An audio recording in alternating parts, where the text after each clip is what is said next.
Alright, what is going on, guys, and welcome back to the channel, and thanks for joining in. So I want to welcome back the 2020 Mustang GT. This is the twin turbo one. Now, last time you guys saw this car on the channel, it raced a McLaren MP412C.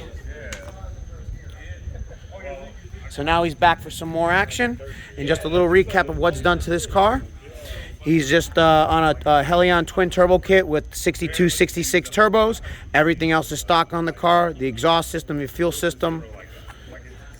And he is on a 93 pump gas tune. And the owner thinks this car is making mid to upper 600s to the wheels. It has not been dynoed yet. As for tires, he's running on 315 Michelin Pilot Sport 4S. And he's equipped with the 10-speed automatic transmission.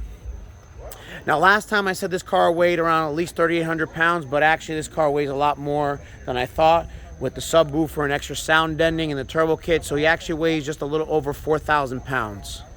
So he's going to be running up against a 2016 Porsche 911 Turbo S. Now, this is the last year of the 991.1 generation. Now, the last time you guys seen this car on the channel, we raced the E85 GT500. Now, just a little recap of what's done to this car.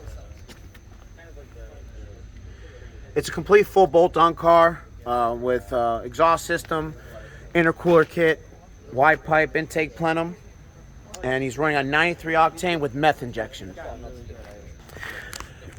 So he's making somewhat over 600 horsepower to the wheels. I don't have the numbers exactly since he did not get dynoed. And these cars weigh a little over 3,500 pounds. Now, these cars are all-wheel drive. Now, unfortunately, I will not be in the car for this one.